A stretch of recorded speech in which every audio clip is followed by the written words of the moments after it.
फुलुछे महानदी बड़ बंधियाणी रास्ता उपरे बन्या जल लगाण वर्षारू धीरे धीरे महानदी में जलस्तर बढ़िबार लागिछि। जलस्तर बढ़िबा जोगु तिगिरिया सोमपड़ारू खंडहता गाँव को संजोग करथुबा बड़ बंधियाणी रास्ता सहित पोलो उपरे 3 फुटर बन्या जल प्रवाहित होउछि। एही रास्ता दे यातायात संपूर्ण बंद रहिछि। बांकीर हुलहुला पोलो दे महानदीर बन्या जल पसी तिगिरिया और उत्तर बांकी अंचलर हजार हजार एकर चाष जमी बुड़ी रहिछि।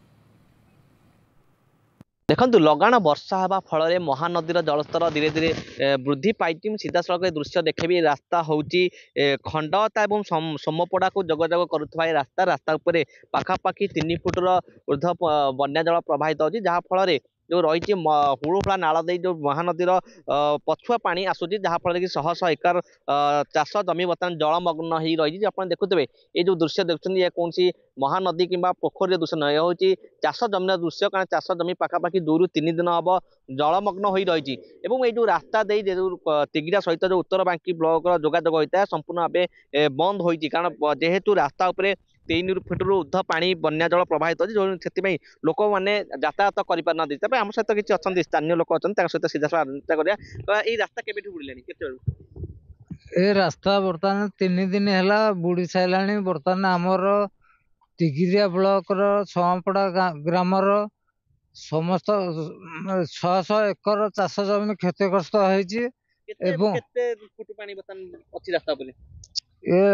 लगभग 5 फुट ऊपर पानी आसुची।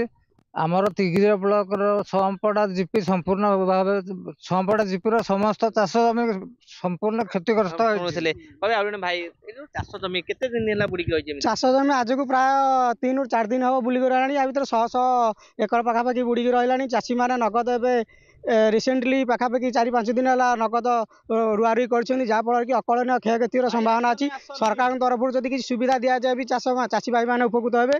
देखिए वर्ष विलंबर चाष काम आरंभ होता चाष बर्तमान बुड़ी रही जदि बुड़ी रहे एमती केमी चाष जमी कौन हो ये जदि बुड़िक रहे निश्चित भाव में माने ना नथिबा क्षयक्षति हम चाषी भाई मैंने हताश हो।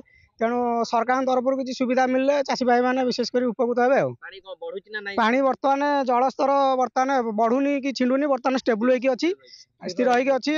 तेणु से भाया अवस्था अच्छी पानी आपन सुनिथिले सीधा सड़क चाषी समस्या आ जने भाई अच्छा कहे भाई आपन बर्तमान आसिले सेपटे हम देखुतलो पानी भीतर पसी केमती आसिले से पानी रही केमती आसिले असुविधा बस तो ये बहुत असुविधा होची हेले जाहले हमको आसिया को जरूर पड़ला बेले हम आसिलु बहुत कष्ट भी आसीचु एवं ब्रिज पर माँ बड़ बंधाणी ब्रिज को ऊपर बर्तमान 3 फुट 2 फुट भितर पानी रही मतलब बहुत कष्ट आम एक पारि होकर महानदी बन्या आसे रास्ता प्रथम तिगिरिया ब्लॉक प्रथम रास्ता बंद हो जाए कौन कह समाधान निश्चित भाव सुविधा हाँ सरकार चाहिए आर स्थायी समाधान हो पार कौन दाबी रखिए दाबी रखी कौन केमती रास्तार उच्च करा जाऊ सोमपड़ार खंडदा रास्ता नवीकरण करा जाता हाइट कराई बंधटा हुआ लोक एत असुविधा भोगते नहीं।